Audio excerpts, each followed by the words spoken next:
Do you struggle to find the best move in a given chess position? Well, today I have the solution for you. Welcome back to Chess Waffle. And today I want to discuss a principle called candidate moves. And this is a really valuable lesson, especially for beginner players. So, candidate moves is a mental process of selecting the best move in a given position. And what you want to do is look at checks, captures, and threats. There are 4 categories of candidate move, and I've just said 3 of them. Those are the most important 3. I'll move on to the 4th one later, but I'm doing it in this order just because the 4th one is a little bit tricky to understand, and I don't want to confuse sort of the beginner players that just want to see the parts that give you the biggest effect. The 4th type won't necessarily cause you to win or lose the game. It's a bit more subtle, but yeah, I'll move on to that later. Now, I want to move on to the process of selecting the candidate move. So, when you're first given a chess position, what you want to look at is your opponent's move. Now, as you should in any position, always look at your opponent's move. And now this is where it comes in. Look, is it a check? Does it threaten to capture a piece? And is it any other sort of threat, like threatening to fork or threatening to checkmate or any other threat? So, checks, captures, threats. Look at those. What is your opponent threatening in terms of those candidate moves? That's what you want to look at first, just so you don't make a silly mistake. Now, moving on to the main part, and this is the most exciting part of this principle. And it essentially states that if you look at every single check, capture and threat in a given position, you're guaranteed to find the best move. So just as an example, I'll give you a few iterations of how I would apply this process. So first of all, you'd look at the position and you see, oh, if I take this pawn here, that's a check and it's a beautiful rook sacrifice, right? But then you look further down the line, oh wait, actually there's no mate, so what's the point in sacrificing the rook, sorry. Or you'll see that you can just simply take the rook with a knight or something and it's just pointless. So that'll be one iteration. And your second iteration, you'll see, oh, hang on, this pawn is, I can take this pawn with my queen, for example. But then you look deeper, oh, hang on, it's defended by a knight. I won't do that, that's stupid. And then you'll look further, you'll look, oh, I found a different check. Oh, this is interesting. If I move my bishop, I can give a check. But then you see it can easily be blocked and it actually develops my opponent's piece, so why would I play that? And basically what you do, you just keep on looking through this process, asking yourself questions. Is this useful? Is this bad? What does it lead to? Is it checkmate in a few moves? Does it threaten to win a piece? So yeah, just keep on doing that. Or another example might be move my knight. Oh, this threatens a fork. That's a good idea. Stuff like that. So you just go through this process. Look at each individual move. So to demonstrate the candidate move principle, all I've got here is a standard chess.com sacrifice puzzle. And this is just the first one that came up, so I'll show you how I would use the candidate move principle in this position. So first of all, I'd have a look at what my opponent is doing. So here you can see my opponent's moved here, taking my bishop. And as you can see, it's threatening the queen. So that is a very important consideration to make. For example here, it's threatening to take the queen. So we need to respond in some way to that. But yeah, I'll get onto that in a little while, how the response, because obviously that gives away the process. But that doesn't matter. So first of all, I'd look at the checks. So here we've got a few checks. We've got this and this to start off with. But it becomes quite clear pretty quickly that these are just pointless, because even if the opponent doesn't take, the king will just move and it doesn't achieve anything. But realistically, if you play this, the opponent is just going to take it with the knight. So and likewise with this, or with the bishop, or the queen. So it doesn't matter. It's just to show that it is a candidate move. It takes a piece. It takes a pawn and it's a check. So it's a candidate move. It should be considered. Now we move on to captures. So these are still captures, but we've just looked at them in the checks category, so it's pointless to go over them again. And now a different capture is this, which of course is pretty bad because the rook just takes the queen, which is absolutely pointless, so don't play that. And now you want to look at threats. So for example, there's this, which moves the queen away out of the bishop's attack, so that's a good consideration from that point of view. This could be the right move. It's threatening to take the knight. That's an example of a threat. But you look and it's pretty pointless. The knight moves back. There's a plethora of different things this knight can do. It can go here, it can go here. So it's a bad move. It's just a bit pointless. It doesn't really achieve anything, and it's against white's plan, so it's just a bad move. But I have missed a check and a capture from a different category. And now what I'd like you to do is pause and see what that check and capture is. Comment down below if you want to do that. I'll be happy to see those. So yeah, what is the check and capture I missed earlier that is the correct move here? Now that move is queen takes b5, which captures the bishop and is also a check on the king.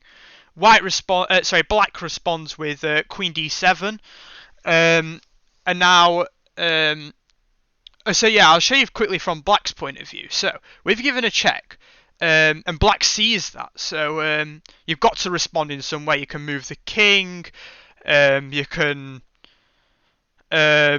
do several things like that. But obviously, if you move the king, you just take the queen. So this is an example of a candidate move process from the other point of view, which is quite an interesting thing to consider when you're coming up with a plan to achieve a certain thing. So let's say you want, you've got a mating pattern or a sacrifice that leads to a mating pattern, and you want to see how the opponent would respond. So this is actually quite a nice way of looking at it. It's a check, so my opponent has to respond. It's a candidate move.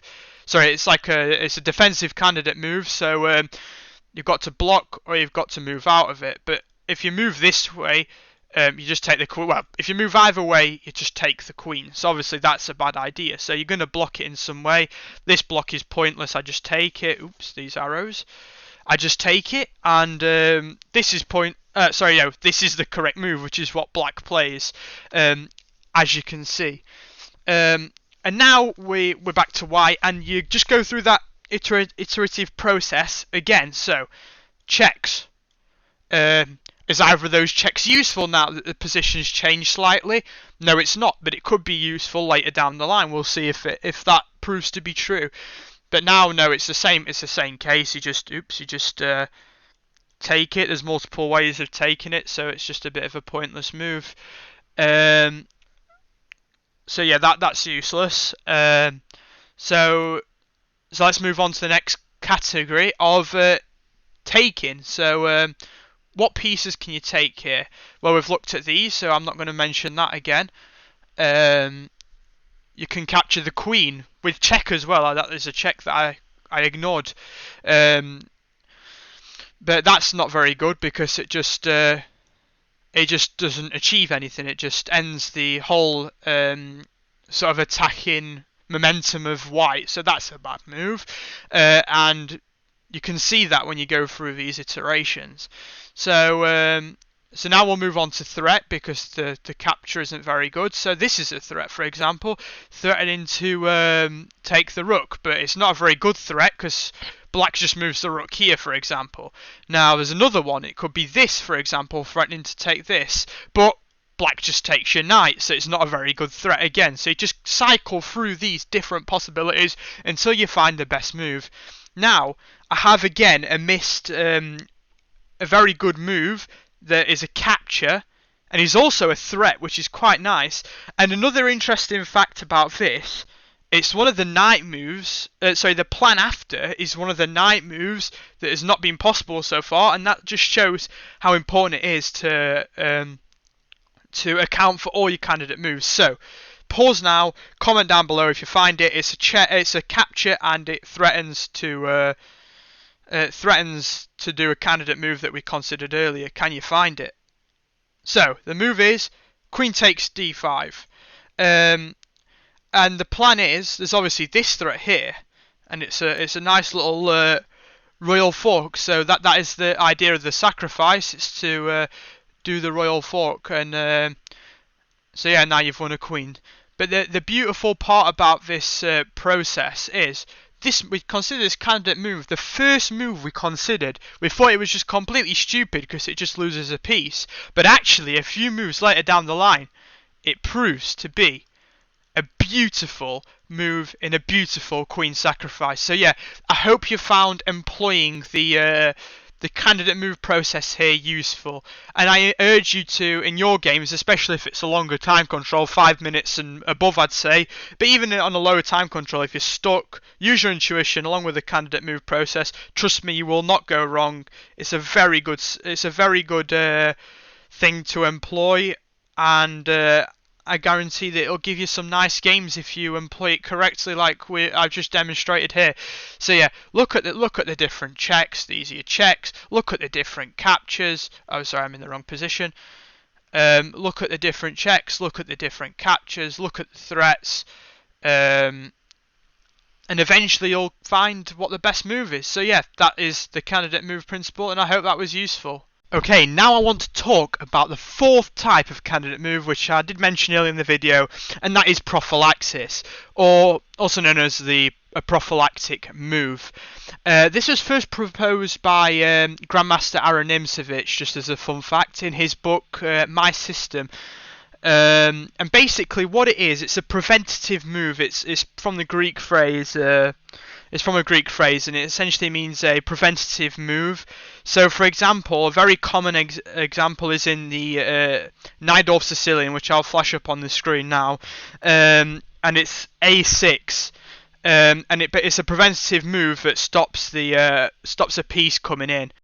So very simply, that is what prophylaxis is. I don't want to go too deep into it because it probably deserves a full video, but all I want to say is that is a candidate move that does exist, especially for advanced and intermediate players.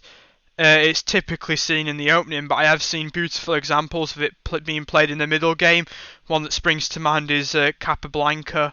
I don't think I'll be able to find that, but if I do, I'll flash it up. So yeah, that's prophylaxis, a preventative move that stops the opponent from doing something, first introduced in My System by Aaron Nimcevich. So yeah, I hope that's useful. Last but not least, the crucial way to remember this process of candidate moves is CCTV.